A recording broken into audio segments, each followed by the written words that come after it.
초기 불교에서 부처님께서 이론적인 부분을 말씀하셨고 또 보면은 실천적인 부분 말씀하셔서 수행을 하라라고 나오시죠. 우리 이거를 중국 계통에서는 37 조도품이라고 하고, 그리고 이제 저게 남방불교 그 니까야 계통에서는 37 보리분법이라고 합니다. 깨닫음으로 가기 위한 방법이라는 뜻이죠.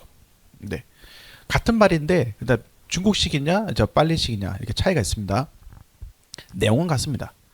무엇이 설의 7개인가 양이 많습니다. 하지만 그중에서 중복되기 때문에 절대 여러분들께서 두려워하지 마십시오. 제일 중요한 거는 알아차림이고 그걸 가기 위한 지와 관에 연결하기 위한 방법, 그리고 삶에 대한 방향들, 그리고 거기 위한 방법들인데 여기 이미 말씀드렸던 8정도가 굉장히 중요하게 들어갑니다. 첫 번째 보게 되면 사념처가 나옵니다. 우리가 흔히 말하는 알아차림을 공부한다, 뭐 호흡법을 한다라고 하는 게 바로 아나파나사티 안반수의경이라고 하는 사념처에 대한 수행법. 첫 번째 신수심법 네 가지입니다. 사람은 아까 오온으로 되어 있다고 했죠. 거기에 따라서 네 가지 이렇게 깊이에 따라서 가게 됩니다. 첫 번째 이 몸을 이용해서 호흡을 통해서 코로 하든 배로 하든 수식을 하든 계속 알아차림해서 내 생각에 딴 데 튀어가는 거 잡아오는 것이 알아차림이라고 봅니다. 얼마나 잘 알리는가도 중요하지만 그보다는 내가 이거 하다가 잡생각이 들려고 하는 거 잡아오고, 그러는 생각이 들려고 하는 거 잡아오고, 내 에고가 뭔가 하려고 하는 그때 다시 잡아오고, 내가 뭔가 하려고 하는구나 무의식 중에 나도 모르게 뭔가 표현하고 싶다라는 에고의 작용에서 그걸 또 잡아오고, 이런 식으로 할 수 있는 게 바로 첫 번째 신념첩. 그 다음에 신수신법의 수입니다. 수. 아까 색수상행체 수한 것처럼 느낌입니다. 이렇게 호흡을 통해서 느끼면서 보다가 이제 익숙해지면은 조금 더 미세한 나를 보면서 느낌 보면서 오, 좋은 느낌이 있구나, 나쁜 느낌도 있구나, 좋지도 나쁘지 않은 느낌이 있구나 하면서 느낌을 바라봅니다. 근데 안타깝게도 많은 사람들에게 물어봅니다. 느낌이나 생각을 구분할 수 있습니까? 그게 뭐죠? 하고 봅니다. 안 보면 잘 몰라요. 봐도 훈련하지 않으면 잘 안 보입니다. 하지만 흙탕물을 막 흔들면은 섞여 있어요. 나는 생각이라 싶은 것들, 느낌이라 싶은 것들, 여러 가지 그런 망상들 섞여 있기 때문에 잘 안 보이는데, 어떻게 신법, 바로 호흡을 허리에 세우고 로타기 보면서 차분하게 하면서 비로소 멈추면은 보이게 되는 것이죠. 바로 멈췄을 때 차분하게 앉으면서 무거운 거를 밑으로, 가벼운 거를 위로 하면서 착착착착 하면서 바로 이게 느낌이라는 것이 보이고, 느낌이라는 것을 지나게 되면은 생각도 보이면서 이렇게 신수심법 하면서 단계별로 이렇게 내려가게 됩니다. 그게 바로 사념처라고 하죠. 두 번째 수념처는 느낌, 좋다 싫다 중립의 느낌하고 지금 즐거운 느낌이구나 하고 합니다. 근데 느낌이구나 하지 이거 집착하지 않습니다. 느낌이 좋기 때문에 이걸 해야 되는구나 라고 하면 안 되고 그냥 그렇구나 라고 하는 훈련을 계속 하시면 좋습니다. 이게 나중에 다 법념차로 가기 위한 방법입니다. 심념처, 마음은 조금 더 미세하게 봐야 됩니다. 화, 탐욕, 평온한다, 화난 마음이 있구나. 마음과 나를 동일시하지 않습니다. 우리가 화가 많거든요. 옳고 그름이 있기 때문에 싫은 거 하게 되면 화가 납니다. 내가 원하든 내가 원치 않든 화가 나는데 그 화가 나를 잡아당겨서 내가 man of anger, 내가 화 자체가 되면은 곤란합니다. 누구나 화가 날 수 있지만은 화난 마음이 있구나, 나를 관절하면서 내 마음에 화라는 것이 이게 오는구나 하고 그냥 그렇구나 하고 바라볼 수 있는 훈련한 거죠. 비록 화가 났지만은 이 화는 우리가 말과 행동으로서 주변에 전달을 합니다. 화라고 하는 것은 무엇을 불태우는 성향이 있거든요. 나는 상대방에게 화가 났기 때문에 그 사람이 불을 던집니다. 휙 던지면은 이 사람이 불이 활활 타는 거죠. 그럼 마음이 시원합니다. 시원한 것 같은 나도 불타고 있어요. 사실은 화는 나와 남을 같이 태웁니다. 근데 그 화는 내가 뭔가를 대상을 뭔가 했을 때만 한 걸 생각하는데 그게 아니라 언어라든지 행동에 그 화가 묻어 있어요. 내가 화난 상태에서 무언가를 행동하거나 말을 하게 되면은 누군가한테 그 화가 전달이 되는 거죠. 느낌조차도 그렇게 됩니다. 화가 났을 때는 어떤 망상이나 그런 게 일어났을 때는 해결하려고 하지 않고 잠깐 비구름이 왔다 가는 것처럼 잠깐 기다립니다. 그러 있으면 지나가겠구나 하면서 있다가 화가 사라지고 나면 다시 일상으로 돌아오는 것이죠. 안 그러면은 좀 부처님께 의지해가지고 부처님 저 좀 도와주십시오, 정 안 되면 자연스님 저 좀 도와주십시오 기도를 해야 되겠죠. 그렇게 하면서 이제 자기 알아차림하면서 마음을 통제를 합니다. 이런 식으로 화를 그리고 탐심 여러 가지 등등등 있죠. 그걸 바라보는 게 바로 심념처. 그래서 이게 있어서 문제다라고 하면서 꼬리에 달면서 뭔가 해결을 하지 않고 그런 게 있고 나까지만 보십니다. 그게 바로 우리가 알아차림을 하는 방법입니다. 알아차림은 뭔가 해결하는 게 아닙니다. 그냥 있는 걸 관조하면서 바라보면서 인정하면서 그렇지. 나는 태어날 때 DNA가 그랬고 나도 나쁜 습관들이 있지. 그렇기 때문에 지금 이렇게 됐어. 그럼에도 불구하고 부처님이 자비로우시기 때문에 나를 다 도와주실 거야 하면서 열심히 불법에 갑니다. 자, 법념처입니다. 법념처가 어렵습니다. 하지만 어떻게 보면 또 쉽기도 합니다. 이 일어나는 신수심 혹은 모든 것들이 일어났을 때 그렇구나라고 알아보는 거죠. 이때 법념체 특징 중 하나는 이건가 하고 응? 하고 이렇게 떠오를 때 그렇습니다. 그거를 알아보는 거죠. 흐름들. 내가 누군가를 만났을 때 왜 만났을까라는 생각이 들지만 지나고 나면은 아 나한테 이런 그 카르마를 풀기 위해서 이런 인연이 있었구나라는 걸 보기도 하면서 내가 여기 오게 된 계기도 있을 거고 내가 뭔가 하게 된 이유가 있을 텐데 그 흐름을 바라보고 있습니다. 현상만 바라보고 파도만 바라보면요 일희일비하면서 계속 괴롭기도 하고 즐겁기도 합니다. 하지만은 그 흐름들 지금 가는 방향을 바라보면은 좋은 일이 있든 나쁜 일이 있든 그냥 한결없이 갑니다. 그렇게 가면은 죽음조차도 하나의 가는 파도일 뿐인 거 알게 되면은 그저 넘을 수가 있고 좋은 일이 있든 나쁜 일이 있든 간에 그래 넘어갈 수 있죠. 한 가지 주의해야 될 점은 사고가 난다든지 그런 건 괜찮은데 잘못된 그런 종교라든지 잘못된 신념에 빠져들게 되면은 곤란합니다. 이거는 이 생뿐만 아니라 다음 생도 오염시킬 수 있기 때문에 잘 생각해야 됩니다. 다행히 저희는 정법을 만났기 때문에 축하드립니다. 자 이렇게 신념처, 색수상, 신수심법은 넘어갔습니다. 자 그러면은 사념처 다음에 사정거, 사여의족이 나오거든요. 내가 다음에 오곤오령 넘어갔구나. 사정근과 사여의족이 있는데요. 사정근은 아까 설명드렸습니다. 네 가지 정근, 정진, 즉 노력을 하는 겁니다. 일단 바른 정근은 바로 나한테 나쁜 습관이 있으면은 그 좀 안 하려고 애를 쓰고 나쁜 습관이 안 생기도록 아예 하지 않도록 단도리를 하고 또 좋은 습관이 있으면 이거를 계속 하려고 하고 또 좋은 습관을 만들기 위해서 또 노력하는 게 이게 바로 사정근입니다. 삶에 대한 방향이 내가 선업으로 가고 있느냐 악업으로 가고 있느냐 내가 부처님의 보살행을 하면서 가까이 가는지 아니면 마고니가 되고 일로 가고 있는지 보고 있습니다. 되도록이면 일로 가려고 해야 됩니다. 비록 마고니가 되어지언정 그럼에도 불구하고 죄송합니다 참여하고 난데 일로 돌아가면 됩니다. 저희는 아주 그런 부처님의 자비가 크시기 때문에 언제든지 참여할 수 있습니다. 그게 바로 사정근입니다. 사여의족은 사실은 이걸 뺐습니다. 양이 너무 많아가지고 양이 많으면은 듣는 분이 너무 힘드시거든요. 그래서 제가 짧게 설명을 넘어갑니다. 사여의족은 이제 깨달음에 성취하기 위한 방법인 거죠. 처음에는 열망이 있어야 돼요. 오, 나 좀 좋은 습관을 가지고 싶어. 그런 다음에 실천을 옮깁니다. 그렇지. 오늘도 내가 아침 일찍 일어나서 운동해야지. 그런 다음에 운동하다가 잡생각이 들면 안 돼. 집중해가지고 가야 되는 거죠. 운동할 때 운동할 뿐. 그리고 난 다음에 점검. 그런 다음에 내가 결과를 보는 거죠. 요 한 세트가 바로 사여의족. 뭔가 깨달음에 성취하기 위한 하나의 세트. 방법을 바로 사여의족이라고 부처님께서 37도품의 세 번째 넣으셨습니다. 사념처, 사여의족, 사정근, 그 다음에 오근, 오력, 칠가치, 팔정도건요. 오근, 오력은 한 세트입니다. 오근, 오력. 오근은 이론에 놨던 22근 안에 들어가 있는 5가지의 깨닫기 위한 수행의 능력입니다. 믿음, 노력, 마음 챙긴, 집중, 지혜입니다. 이걸 각기 따로 보면 힘든데요. 우리 이거를 이렇게 볼 수 있습니다. 중간에 마음 챙김이라는 게 있어요. 알아차림. 그 알아차림을 우리가 이 몸에서 느낌에서 수마에 빠지지 않고 무의식으로 건너가기 위해서 잡생각하지 않고 빠지기 위해서 우리가 꿈속에도 깨어날 수 있는데 만약에 알아차림의 힘이 약해지면은 수마에 빠집니다. 그 선정하고 선에 들어갈 적에도 수마에 빠지면은 이렇게 터널에 들어간 듯한 느낌인데 그때 수마에 빠질 수가 있어요. 근데 잠에 빠졌다 해서 수행은 끝난 게 아니라 무의식적으로 계속 나는 애를 쓰고 있어요. 터널이 지나가고 있어요. 그래서 옆 사람이 잠깐 코르고 졸더라도 지금 꿈속에 열심히 수행하고 있구나 하고 너그럽게 이해해 주십시오. 제가 코르고 옵니다 요즘에. 그렇게 마음 챙김을 해야 되는데 요거를 할 때 지와 관을 이용한다고 했습니다. 믿음과 노력 그리고 오른쪽에는 집중과 지혜가 있어요. 믿음하고 노력입니다.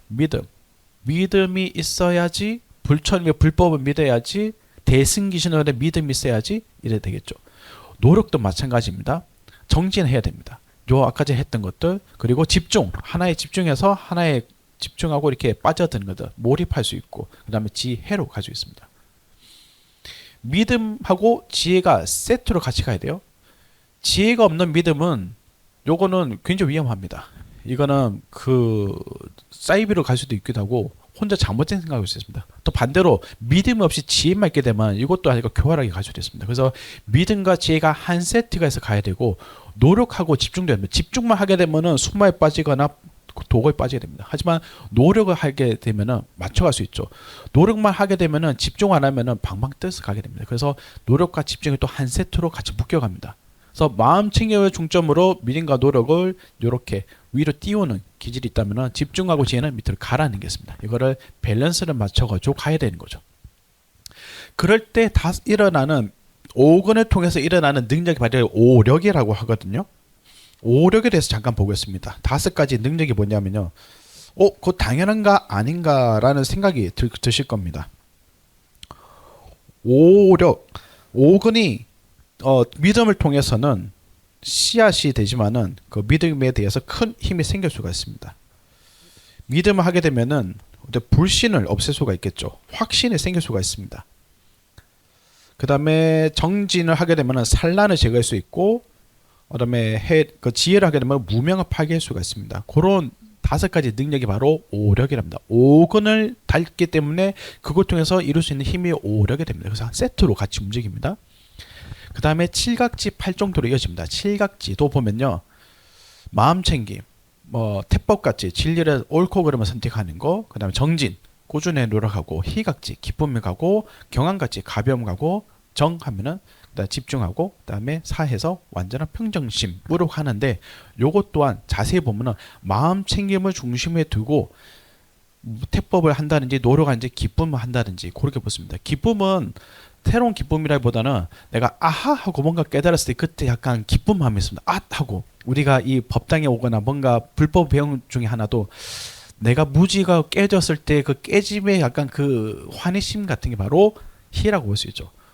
그게 재밌긴 한데 거기 빠지면 안 됩니다. 이것도 하나의 장애가 되거든요. 그렇게 있기 때문에 뭐 달달하긴 하죠. 수행이라는 게.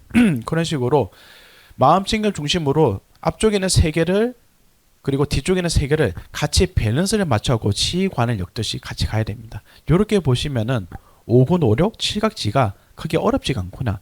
정념이라는 걸 두고 양쪽에 분할해서 같이 쌍으로 가서 한다. 마음 챙김은 이 신수신법이라든지 점점 법을 그렇구나 하면서 그 흐름을 보기 위해서 의식과 무의식을 보면서 전체를 보기 위해서를 보기 위해서 합니다.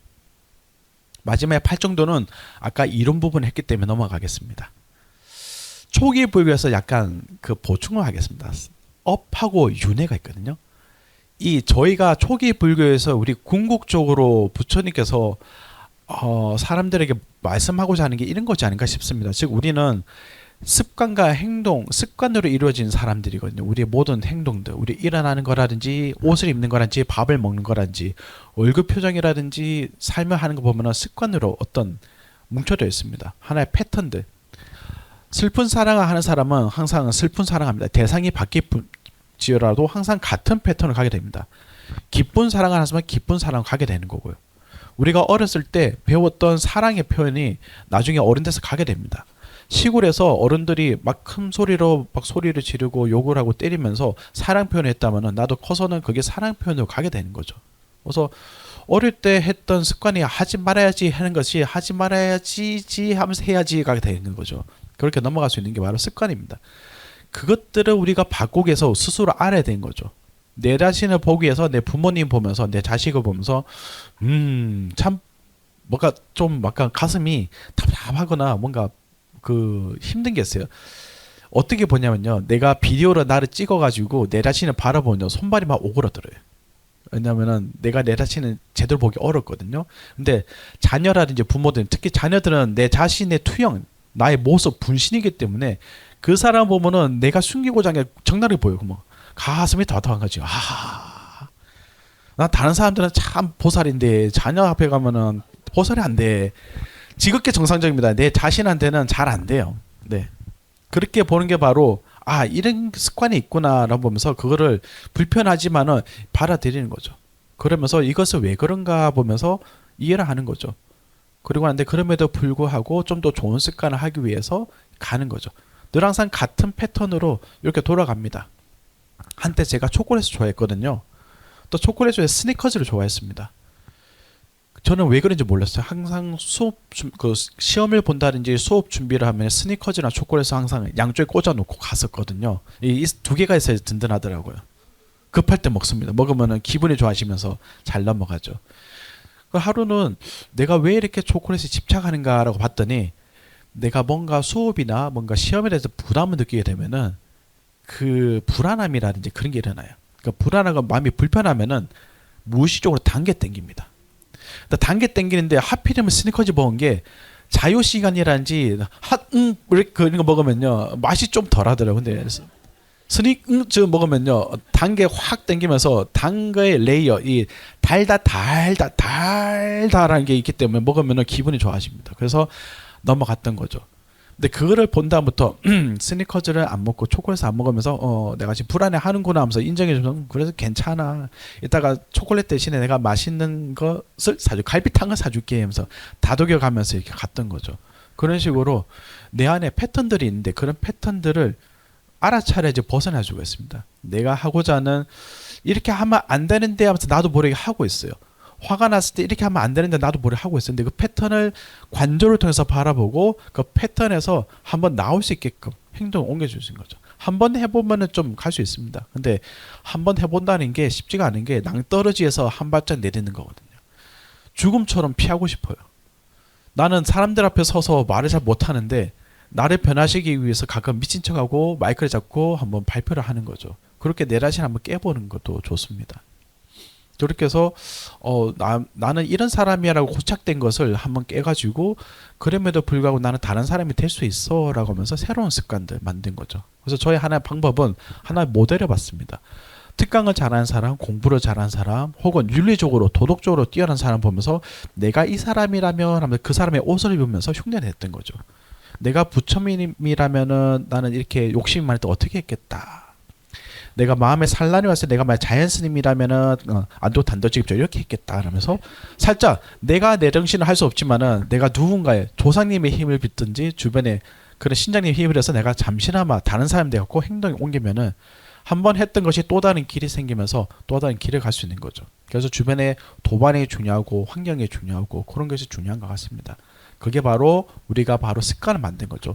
좋은 카르마를 하게 되면 이렇게 선법으로 나중에 오게 되고 이게 선순환으로 가게 됩니다.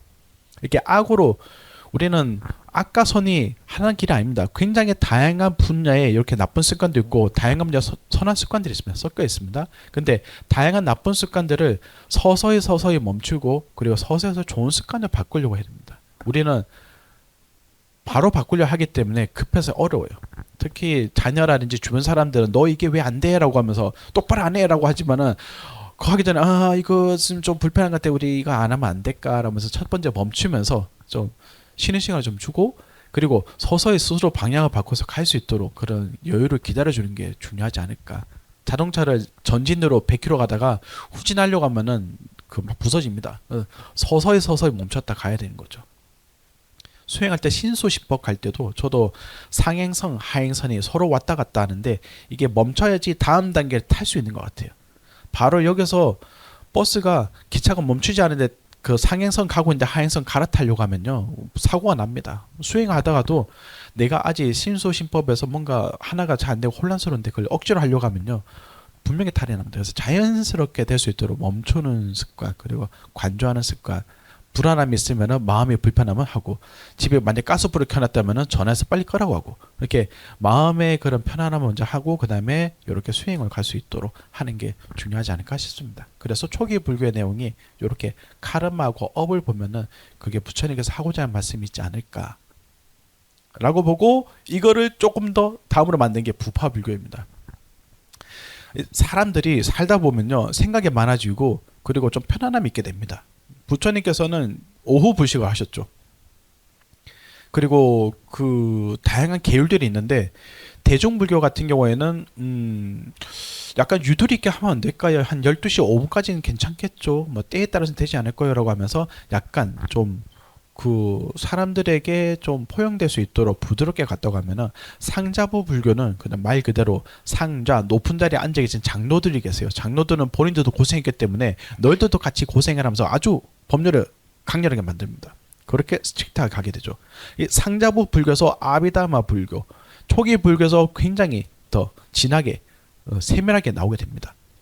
그리고 소승 불교가 만들어지고 지금의 동남아시아 불교의 전통이 이어지게 됩니다. 그게 바로 니까야 전통이라고 볼 수 있죠.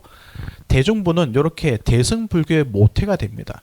즉 부처님이 말씀하셨던 그 법도 중요하고 그 계율도 중요하지만 사실은 그 이면에 부처님 말씀하셨던 그 깨달음이라든지 공성이라든지 그런 본래 의미에 좀 더 찾아가야 되지 않느냐라고 하면서 불교가 이렇게 나눠지게 됩니다.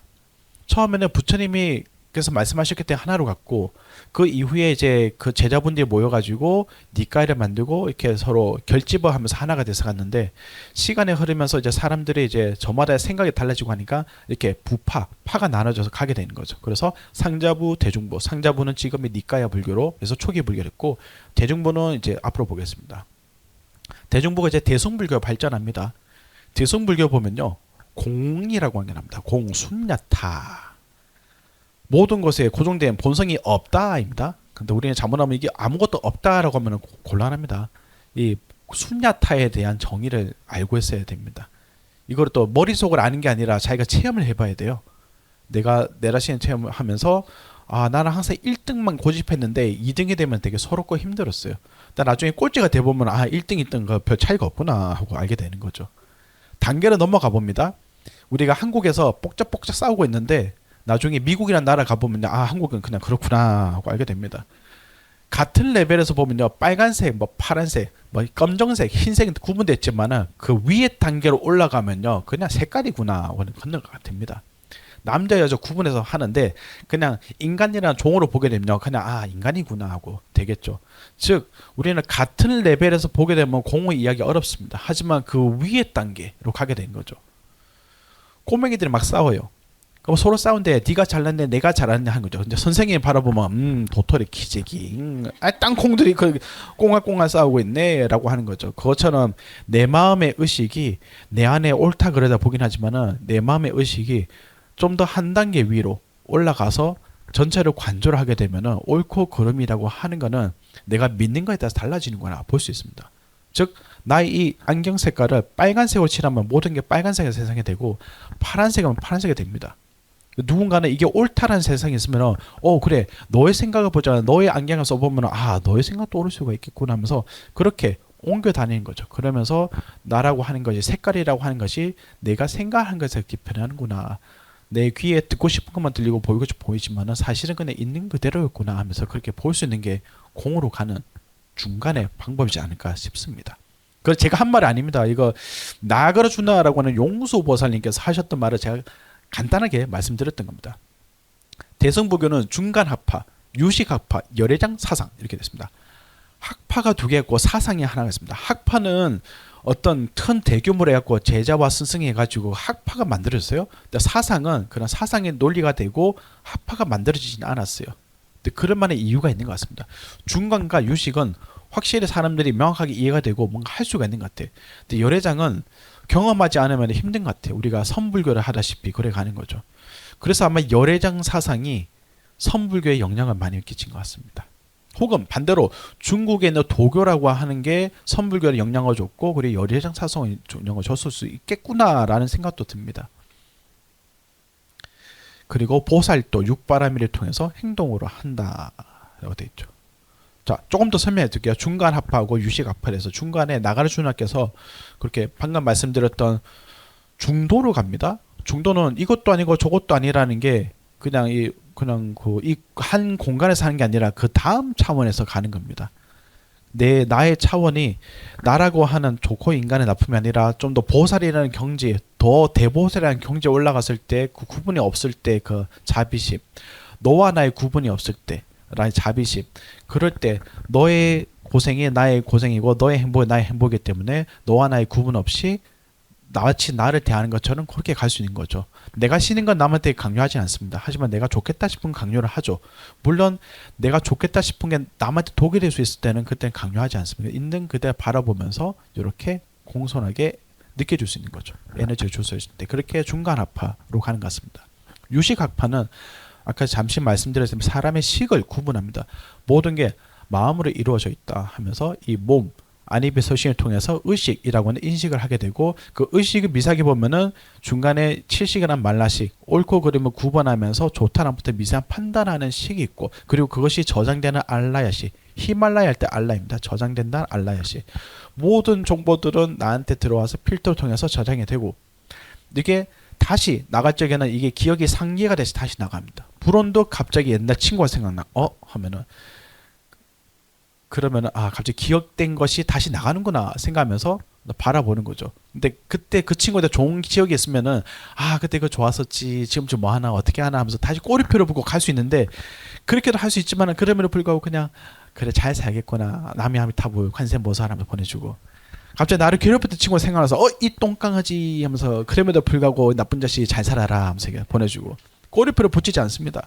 그렇게 해서 우리가 카르마 업식을 줄여 나가는 겁니다. 좋은 카르마든 나쁜 카르마든 저장된 것들은 이제 점점 사라지게 하죠. 근데 이미 저장된 게 나가려고 하는데 또 다른 거 붙여서 또 가라앉히게 되면은 많아집니다. 복잡해집니다. 그래서 그냥 그럴 뿐 하면서 그랬구나 그럼에도 불구하고 그럴 수도 있어 라고 하면서 좋든 나쁘든 그냥 있는 그대로 그때도 괜찮아. 그러니까 나 쪽팔려도 괜찮고 자랑스러워도 괜찮고 이렇게 하면서 부끄러워도 괜찮고 이렇게 보면서 스스로 위로해 가면서 그래 하면 될 것 같습니다. 그게 불교에서 말하고자 하는 유식학파에서 말하고자 하는 식에 대한 그리고 거기에 대한 전변들 수행들을 합니다. 참고로 유식은 요가차라라고도 불립니다. 요가차라 불린 게 요가 수행을 같이 한 것 같아요. 요가는 아까 말씀했다시피 다양한 요가 있는데 그 중에 하나가 아시탄가 요가, 팔찌 요가 8개의 방법이 되어 있거든요. 야마, 니야마 해야 될 거 하지 말아야 될 거 아사나에서 자세를 잡고 우리가 흔히 뭐 태양의 자세, 코브라 자세 하는 그 자세 최상의 마지막 자세는 연하자 자세 허리를 쭉 펼 수 있는 척추를 쭉 펴서 차크라가 쉽게 이동할 수 있는 거 그런 다음에 프라나야마에서 호흡을 들이쉬고 내쉬고 들이쉬고 내쉬고 나중에 집중을 해서 들이쉬고 내쉬고 하다가 숨과 숨 사이에 갑자기 멈춰가지고 집중이 일어나는 거죠. 집중할 때는 숨을 쉬는지 안 쉬는지 모르지만 숨이 멈추게 됩니다. 이렇게 숨을 내쉬다가 이제 자연스럽게 그 기운이 채워지면은 프라티아하라 해가지고 이렇게 그 감각 기관들을 이제 차단한다거든요. 이게 나의 발, 손, 여러 가지 머리, 귀 이렇게 그 인식들을 이제 차단해서 오롯이 하나로 집중하게 됩니다. 그렇게 아홉 구멍을 이제 멈춘다고도 표현하긴 하는데 그렇게 바른 자세의 호흡을 하다가 집중이 오려서 몰입하려고 하면은 그렇게 이어지고 그 상태에서 다라나 디안 사마디 3냐마가 이랍니다. 다라나 하면은 하나에 집중하는 거 머리에 있는 걸 하나 쭉 집중하고 디안은 우리가 흔히 나중에 선이라고 하는 곳으로 디안이 가게 되죠. 디안은 이 집중한 것을 꾸준히 유지를 합니다. 유지를 해서 사마디 집중할 때 이게 쏙 하고 몰입되는 거죠. 그래서 집중하고 쭉 이어가다가 쏙 몰입하는 게 하나의 한 세트입니다. 알아차림이 하나고 이렇게 집중을 해서 이게 일어나는 거죠. 요렇게 하는 게 이제 요가이고 요가는 이 사마디 안에서 어디까지 갔냐 니리비칼파냐 뭐 비칼파냐 하면서 이렇게 유주종자냐 무주종자냐 혹은 미세 번냐냐 무슨 번냐냐 하면서 이렇게 미세하게 점점 의식이 이어져 가는 것을 말하고 있습니다. 그렇게 유식에서 했기 때문에 아마 의식이 8식이라고 하는 거기 가지 않았을까. 이후에 나중에 9식이라고 하면 아말라식 하면서 오염되지 않은 우루청정식이라고는 열애장 사상까지 비슷하게 이어지겠죠. 열애장 사상은 타타가타 갈바라고 하는데 타타가타라는 게 타타타 옛날 노래 있었죠. 그때도 보면 내가 나를 모르는데 너가 나를 어떻게 알겠는가. 한치 앞도 모르면서 산다는 것도 없이 이러고 나는데 그 노래 보면요. 대단하게 게임 분이시구나. 타타타가 여기 있는 타타가타 부처는 열애란 뜻이거든요. 부처 열애란 뜻입니다. 가알바 하면은 자궁이란 뜻인데 타타가타 가알바 하면 열애 장, 저 부처의 자궁이란 뜻에서 중생하는 모든 부처의 씨앗이 있다. 우리 어떤 존재 본세 모든 것에는 부처의 그 불성이라는 것이 모든 게 들어가 있다라고 되어 있습니다. 근데 우리가 그 불성을 우리가 깨달지 않았을 뿐, 이거 발현시키지 않았을 뿐, 우리가 나라고 하는 생각에서 다른 걸 덮어져 가지고 보지 않을 뿐이지, 사실은 무의식 중에서 갑자기 IQ 200이 돼가지고 이런 건가 하고 그때 잠깐이라면 열애장이 살짝 보일 때가 있죠. 그게 누구나 가지고 있는데 그거를 발현할 수 있도록 훈련시킵니다. 그게 우리가 하는 대승불교의 하나의 방법이죠. 자, 뒷부분에는 이렇게 밀교가 나옵니다. 대승불교 이후에 밀교가 이어집니다. 밀교가 지금 보면은 우리는 좀 비밀스럽기도 하고 뭔가 좀 낯섭니다. 하지만은 밀교가 알고 보면은 그렇게 어렵지 않다는 거였습니다. 이미 현실에 들어와 있고 우리가 쓰고 있기도 합니다. 우리가 지금 쓰고 있는 뭐 신묘자구 테라라니 그 만트라라든지 그런 것들도 다 보면 밀교에 하는 방법. 밀교가 무슨 뜻이냐면요. 밀교는 탄트라, 즉 수행을 해가지고 현실에서 성취를 하기 위한 방법인데, 그게 불교로 오게 되면은 밀교라고 합니다. 밀교는 바로 신구일을 통해 가지고 지금 현재 내가 수행의 전과를 얻기 위한 방법인 거죠.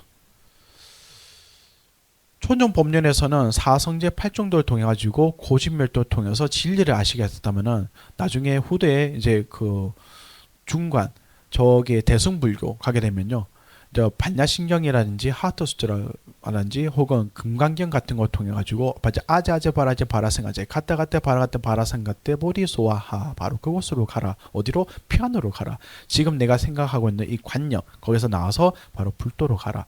내 생각에서 바로 중도로 넘어가라. 이렇게 넘어가서 좀 더 깨달아라 라고 하는 게 나오는데, 그렇게 말해도 잘 모르겠어요.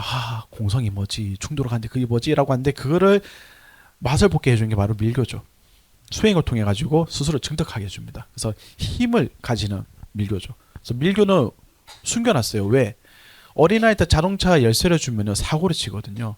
반드시 그 아이가 성장해서 어른이 돼갖고 교통법규를 안 다음에 자동차 키를 줘야지 사고가 안 나고 유용하게 쓸 수 있습니다. 밀교는 힘이 생기는 거기 때문에, 성취가 일어나기 때문에 잘못된 보리심이 없고, 그리고 내 마음의 서원이 내 자신을 위한 거라면 독이 될 수가 있습니다. 하지만은 부처님이라든지 거기에 늘 말하는 바로 자비심, 공성과 자비심을 합쳐고 보리심을 일으켜냅니다. 보리심을 증득한 사람, 보디치tta, 깨닫기 위한 마음인데, 무엇을 위해서? 내 자신을 위한 게 아니라 만일을 위한 자비심을 하기 위해서 내가 공성을 깨닫겠습니다 라는 그 서원이 보리심인데, 그 보리심을 깨닫고 가진 사람만이 밀교를 수행할 수 있도록 두는 거죠. 밀교는 신밀, 구밀, 을밀하고 납니다. 몸으로 수행하고, 말로 수행하고, 마음으로 수행하고. 몸 수행하면 수인이 있죠. 요런 수행하면서 차크라라든지 여러 가지 볼 수도 있습니다.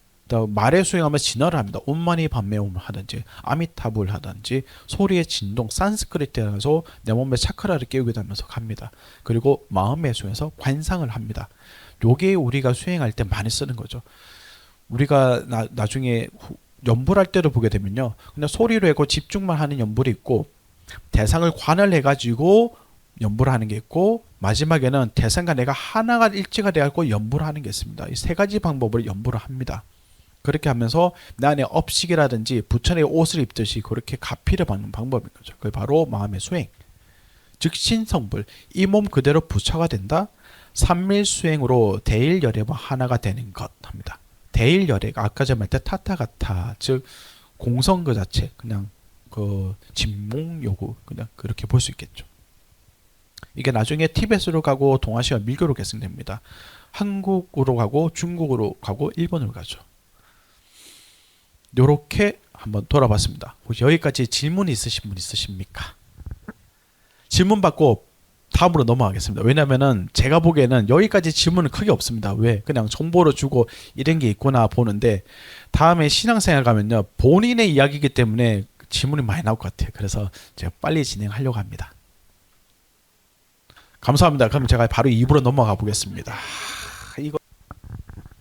네, 오늘의 본 특강의 본 주제입니다. 앞쪽에는 얘가 맛배기 정도로 보시면 됩니다. 한국 불교를 하면서 이렇게 인도 불교를 볼 일이 잘 없어요. 그러니까 해주는 것도 잘 없고, 또 잘 말하기도 좀 그렇기도 하고. 그래서 여러분들께 관심을 끌기도 하고, 또 부처님께서 말씀하고자 하셨던 게 이거구나를 알기 위해서 보여드렸습니다. 그러면 실제로 오늘 중점으로 보여드릴 건 바로 신앙생활에 대해서 얘기를 할 예정입니다. 이게 제가 한 분 한 분 말씀드리면서 하면 재밌긴 한데 그렇 때문에 시간이 오래 가니까요. 제가 빨리 진행해 보도록 하겠습니다.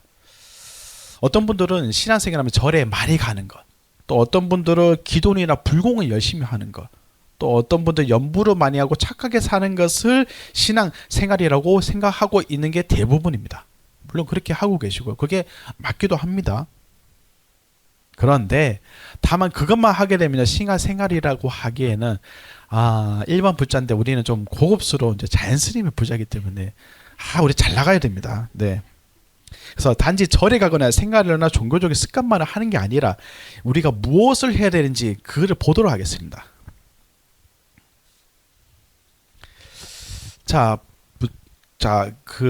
제가 보는 신앙생활의 의미는 부처님의 가르침을 믿고 자신의 마음을 돌보며 삶을 바르게 바꾸어 가는 수행을 바로 신앙생활이라고 저는 생각합니다. 그래서 앞전에 초기 불교에서 업이나 까르마를 강조했던 게 바로 이렇게 삶을 바르게 바꿔가는 수행의 삶, 나의 즉 생활의 습관을 바른 삶으로 가기 위한 습관인 거죠.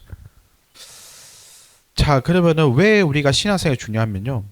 이게 항상 날씨가 한국도 늘 항상 맑은 날은 아닙니다. 흐릴 때도 있고 굳은 날도 있고 밝은 날도 있습니다. 그래서 나도 보면은 평소에는 잘하고 있다가 갑자기 마구니가 될 수도 있습니다. 그때가 참 내가 이래도 되겠나 라는 생각이 들 때가 있습니다. 그때 우리는 어떻게 하냐면은 신앙생활은 단지 복을 비는 행위가 아니라 흔들리는 내 마음을 부처님 가르침 안에서 다시 세우는 삶이 바로 신앙생활이다 라고 봅니다. 그래서 수행은 특별한 사람이 하는 것이 아니라 흔들리는 모든 사람이 해야 되는 삶의 훈련입니다. 누구든지 흔들릴 수 있습니다. 내가 몸이 아픈다든지 정신적으로 피곤하다든지 어떤 상황이 일어났을 때 누구든지 흔들릴 수 있습니다. 그때 우리는 부처님께 가르침을 다시 세우고 다시 들어가는 게 바로 신앙생활이랍니다. 그 조계종의 뿌리가 되는 저게 보조 스님이 계십니다. 보조국사 스님요. 진울 스님요. 진울 스님이 정의 결사를 같이 하셨어요. 그리고 진울 스님이 도반이기도 하면서 유명한 사람이 요새 스님이라거든요. 백년사에는 백년결사를 하셨던 스님 계세요. 정예결사, 한국의 불교의 특징을 말하자면요. 우리는 일단 원효 스님을 말씀할 수 있습니다. 원효 스님은 통불교를 하셨어요. 항상 옳다 그르다를 같이 합쳐갔어요. 수행과 신행을 같이 가시고 그다음에 교종과 선종을 같이 가고 항상 뭔가 같이 하려고 하는 모습이 있어요. 수행하는 삶도 일상생활도 같이 하게 되고 따로따로 있다 그렇게 볼 수 있죠. 중간에서 잠깐 말씀 안 드렸는데요. 중간에는 뭐 진제와 속죄가 있어요. 속죄는 일상 속에로 우리가 사는 생활인 거고 진제는 법세계의 세계 두 세계가 구분되어 있다 표현하거든요. 근데 원효 스님은요. 구분되어 있음에도 불구하고 두 세계가 하나이다라고 하죠. 이게 구분 없이 원래 그건데 그렇게 하나로 가고 있다라고 보고 있습니다. 그렇게 우리가 통불교로 이어져서 내려온 전통 중에 하나가 바로 그 방금 말씀하신 정해결사, 정가해 이게 따로 볼 수 있는 사람 경향이 많거든요. 도노, 점수. 도노 한 방에 깨우치는 게 되지 않냐? 아니야, 점수 우리가 서서히 닦아서 가야 됩니다. 하지만은 그 정예결사하면서 도노 점수 말씀하셨던 게 단박에 딱 깨우친 다음에 그 끝이 아니라 깨우쳤기 때문에 그때부터 이제 까르마를 혹은 나의 패턴을 바꾸기 위해서 부단히 수행해야 되는 거라면서 점수라고 하는 거죠. 부처님께서 정견을 먼저 한 다음에 뒤에 나왔던 것도 도노 깨달은 다음에 내가 늘 하는 습관과 패턴들, 내가 가진 DNA들 그런 것도 있으니까 그거를 서서히 이렇게 옳은 눈으로 갈 수 있도록 바꾸는 게 바로 우리가 점수라고 하면서 정예결사를 갔습니다.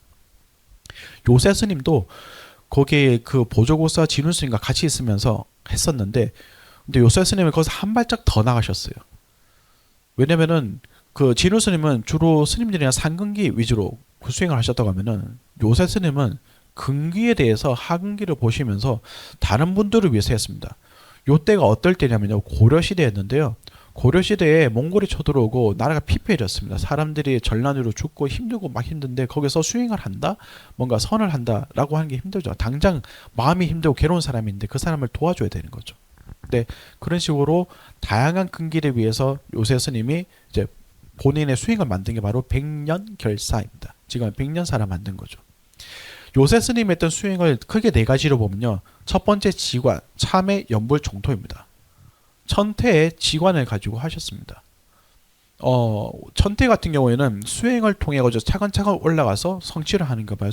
하죠. 그때 보면은 아까 말씀드린 사띠 알아차림을 두고 지와 관을 통해서 나의 알아차림이 미세하게 들어가서 나의 카르마를 없앨 수 있도록 보고 있는 겁니다.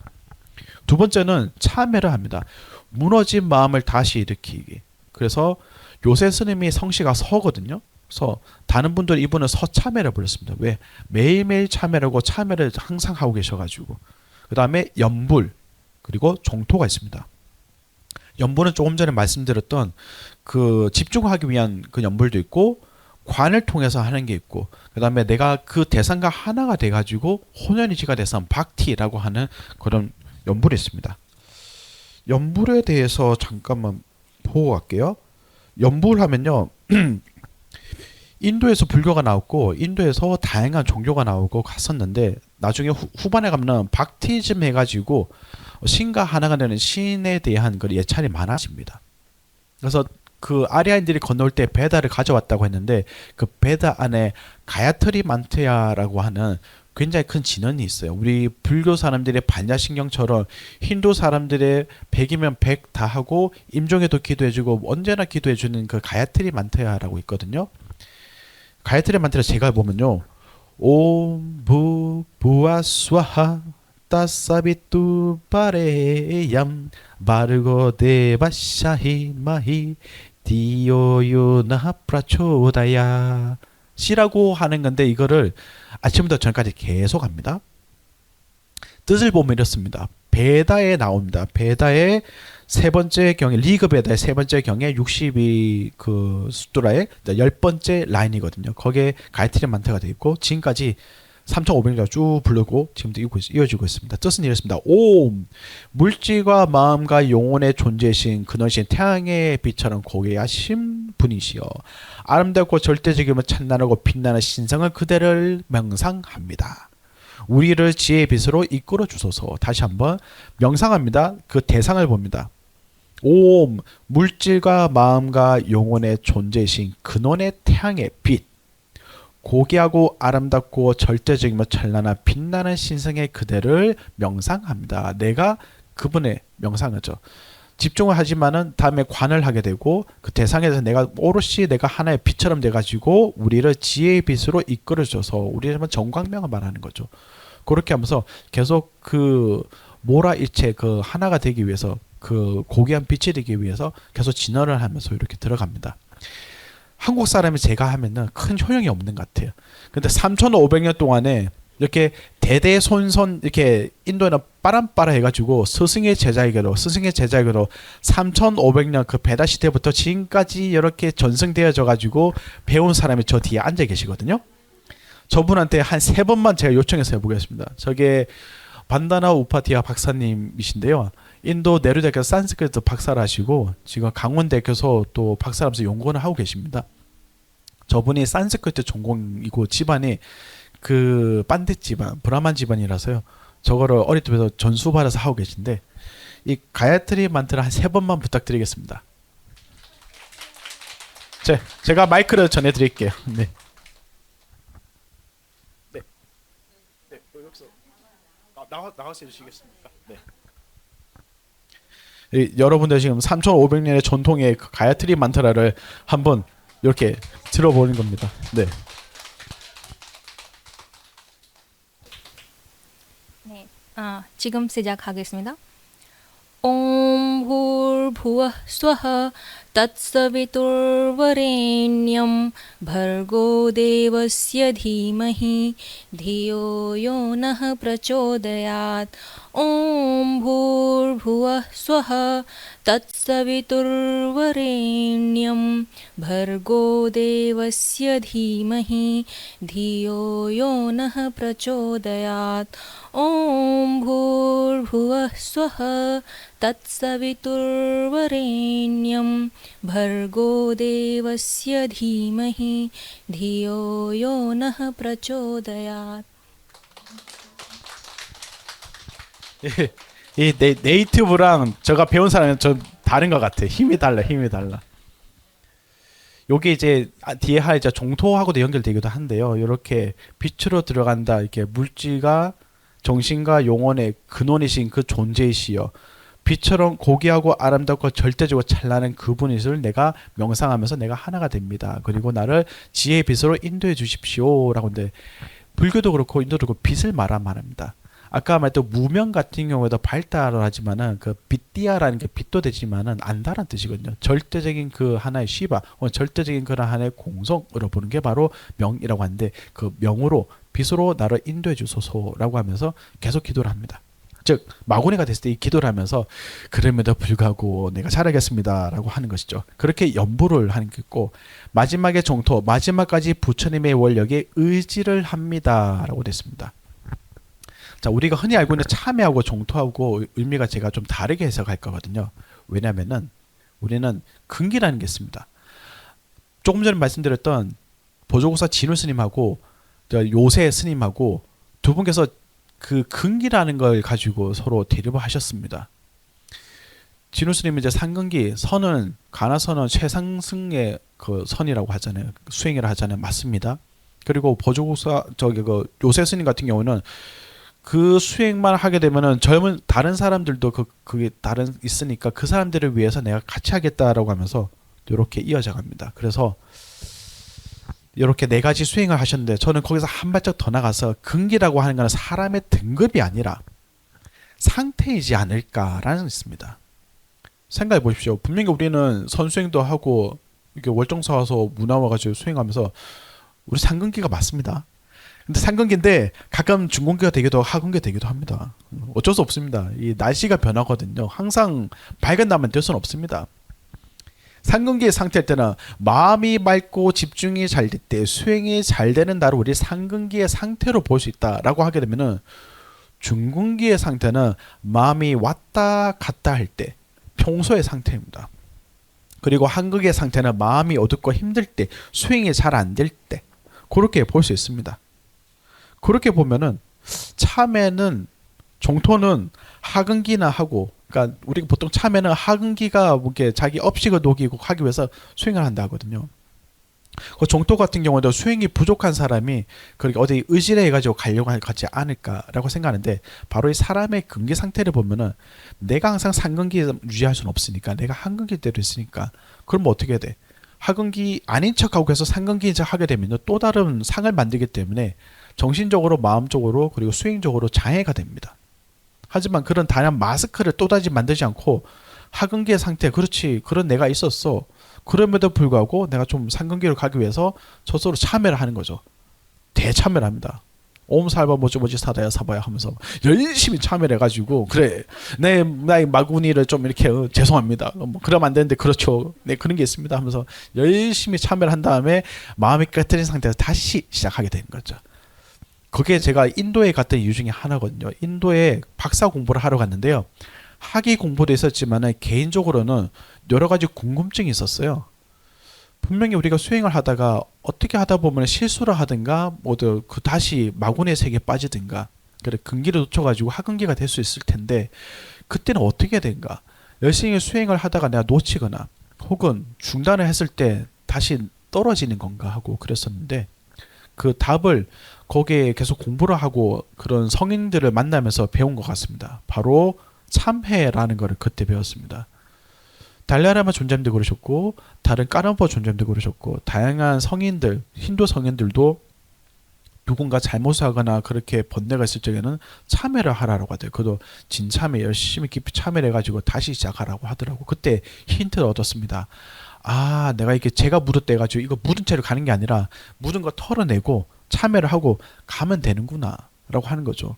내가 그 전에 했던 많은 잘못이 있으면은 무의식에 떠오르면 그걸 참회를 해서 죄송합니다 그랬습니다 용서해 주십시오 하고 그리고 스스로도 용서를 합니다 내 자신을 용서합니다 하면서 그렇게 참회를 하고 가야 되는 거죠. 그렇게 해서 바로 내 안에 묻어있던 많은 마스크들 내 안에 묻어있던 많은 그런 그 숨기고자 하는 뭐뭐 하는 척들을 내려놓고 괜찮아 하면서 그럼에도 불구하고 나는 열심히 수행해서 상근기로 가보겠어. 비록 하근기로 떨어질지언정 또 가겠어 하면서 꼬투기처럼 일어설 수 있도록 하는 거지 않을까. 그렇게 저는 나름대로 결론 내리고 공부를 내렸습니다. 그래서 이 관점을 중요한 것 같습니다.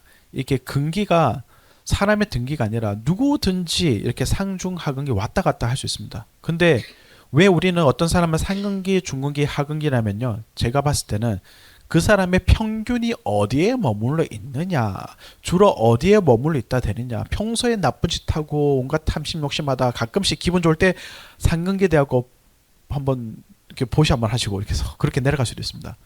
어떤 사람은 늘 항상 보살심을 하다가도 갑자기 자식 보면 욱 하는 마음에 갑자기 하근기로 푹 떨어지고 그렇습니다. 다양하게 이렇게 제자리를 본다든지 그럴 때 떨어져 있습니다. 그때는 참회를 한다라고 보면 되는 것이죠.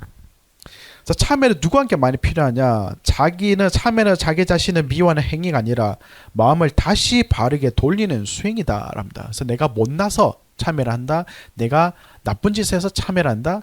내가 하경에서 참여를 한다. 그게 아닙니다. 내가 다시 올라가기 위해서 그런 겁니다. 화를 내고 후회하고 게을러지고 실수하고 욕심부리고 남을 미워합니다.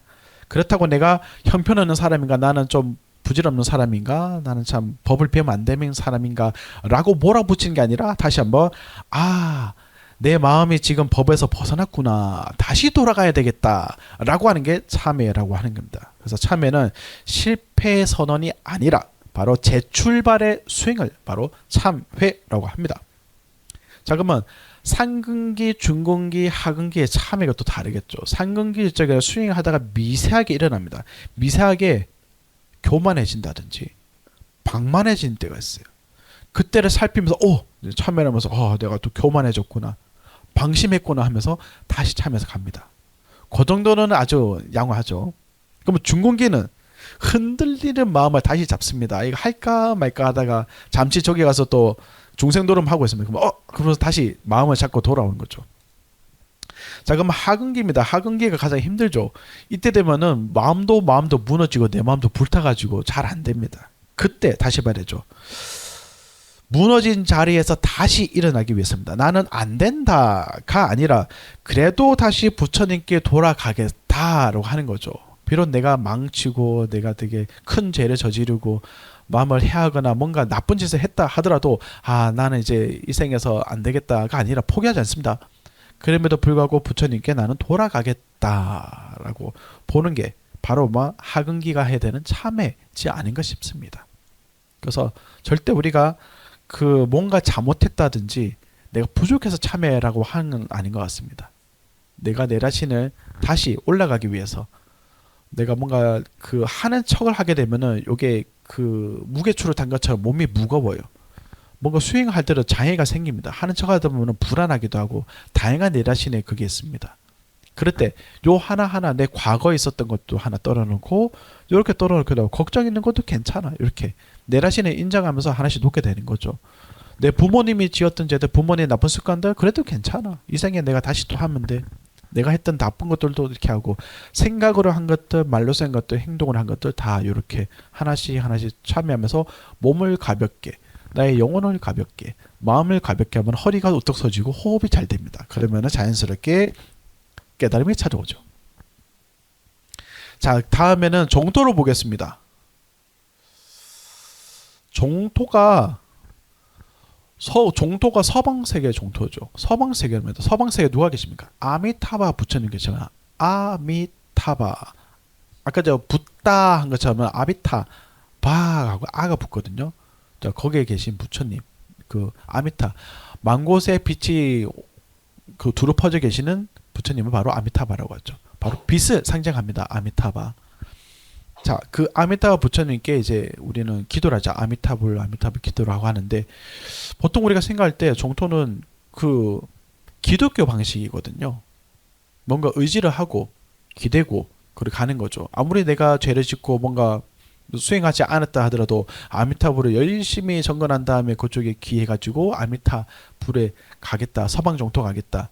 근데 여러분 잘 아셔야 될 게 서방 정토 극락왕생 하는데 극락왕생이 천국은 아닙니다. 극락왕생은 공부를 하기 위한 곳입니다. 근데 극락조가 열심히 공부해 밤낮으로 울고 있습니다. 성불하지 않으면 계속 공부합니다. 죽을 때까지 공부합니다. 이미 죽었네요. 죽은 다음에 계속 공부합니다. 정토 쪽에 극락왕생 하세요 하면은 못 깨달은 것을 깨닫고 가십시오라는 뜻입니다. 그래서 좋은 뜻이긴 하죠. 지옥에 안 떨어지고 잠깐 저게 그 다시 한번 그 보류해가지고 재시험 보는 그런 곳이니까요. 거기에 가는 겁니다. 그래서 뭐 죽어서 가는 곳이다. 수행이 부족한 사람이 신앙이 부족해서 가는 곳이다. 라는 게 보통 정통이긴 한데, 근데 좀 깊은 의미에서 보면요. 죽음 앞에서조차도 부처님의 원력에 의지하는 신행의 핵심이다. 볼 수 있습니다.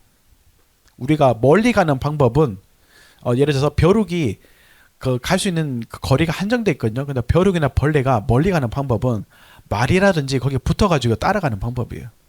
우리가 우리 힘으로 저기 못 갈 적에는 부처님 옆에 옷자리 붙어가지고 올라가서 싹 따라가면 됩니다.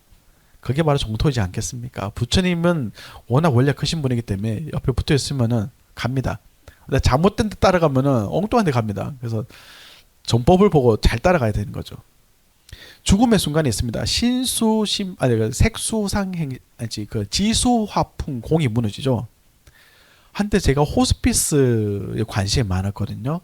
불교를 하게 되고, 그리고 살면서 성공을 위한 삶, 만보다 많은 가진 걸 성공한 삶보다는 많은 걸 나눠줄 수 있는 가치 있는 삶을 살고 싶은데 라고 하면서 복지도 알아보고 이런 공부를 하고 했었는데, 그러다가 내가 뭔가 하고 싶다는 게 바로 삶의 질을 좀 더 높이고 싶다는 생각이었습니다. 그 삶의 질이라는 것이 그 사람의 의식이 좀 더 명료해지고 좀 더 단단해지고 빨리 돌아가면서 자성이 생기면서 뭔가를 끌어당기면서 가는 것이죠. 같은 공간에 있지만은 사는 차원이 다를 수가 있습니다. 어떤 사람은 저쪽에 상근기 안쪽에 살 수도 있게 하죠. 그때 삶의 질을 봤었는데 그 삶의 질을 높이는 방법 중에 하나가 바로 죽음이라고 하는 그 단어였던 것 같아요. 현실이었던 것 같습니다. 그래서 우연찮게 이제 호스피스 그 교육을 보고 거기 갔었거든요. 거기 가서 관뚜껑에 들어가지고 깜짝 놀랐습니다. 엄마 이 어쨌을까라고 생각이 들었었죠. 근데 그 관뚜껑 간 다음에 저만 하면 안타까운가 우리 어머니를 또 보내시고 우리 동생도 보내가지고 아무 말 없이 가가지고 관뚜껑에 들어갔다 오셨죠. 이렇게 보면은 죽음을 경험하기 때문에 두렵거나 무섭거나 생각할 수 있는데, 사실 호스피스 교육이라고 하는 거는 자기 치유, 자기 회복 그런 프로그램입니다. 죽음이라는 것을 맞닥뜨리면서 내가 지금까지 하는 괜찮은 척을 한 거를 바라보면서 이게 부질없구나 라면서 진짜로 내가 하고 싶은 거, 진짜로 내가 누군가를 보게 되는 거거든요. 그게 바로 죽음이라고 하는 하나의 방법인 것 같아요. 그래서 평소에 우리는 죽음을 생각하지 않고 살고 있는데, 그 죽음을 생각함으로써 우리가 진실되게 진짜로 그 당당하게 자기 인생을 가는 거죠. 남이 주어진 길이 아니라 내가 내 인생을 갈 수 있도록 하는 길.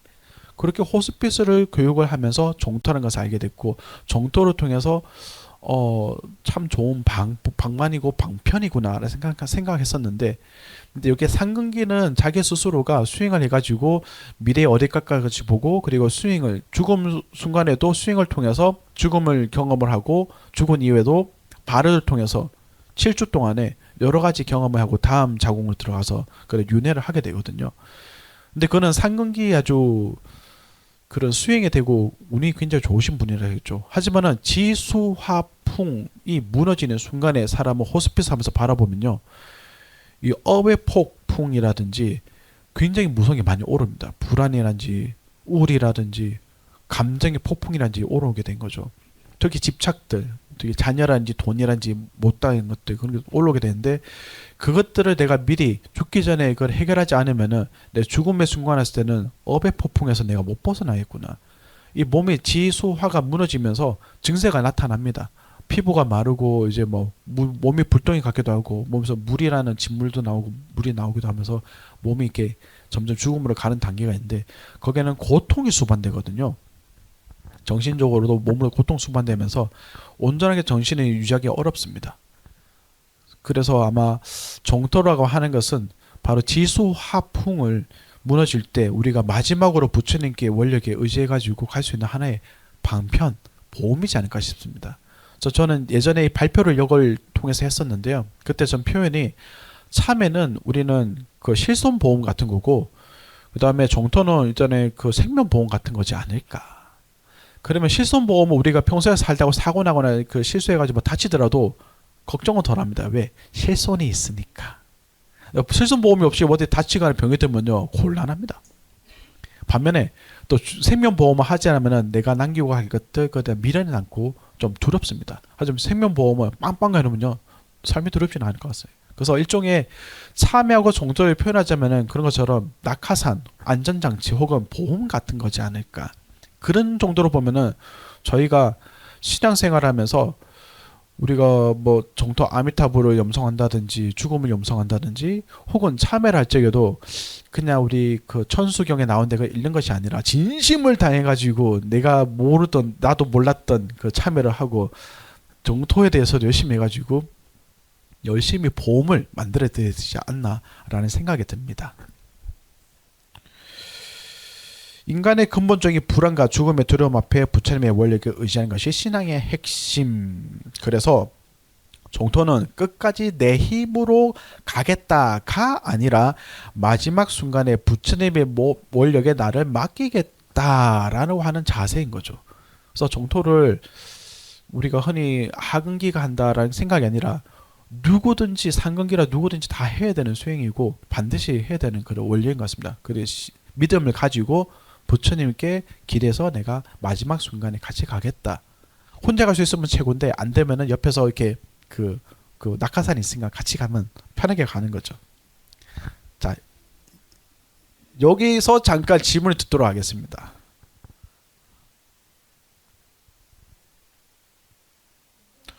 네.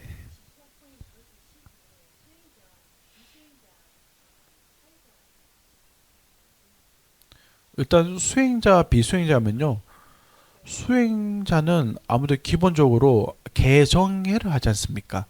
그래서 기본적으로 일단은 내 마음이 좀 편안해지겠죠. 그리고 수행이 되면서 알아차림하면요. 고통이 있더라도 알아차림하면은 좀 넘어가기 편합니다. 두려움이 좀 덜하기도 하겠죠.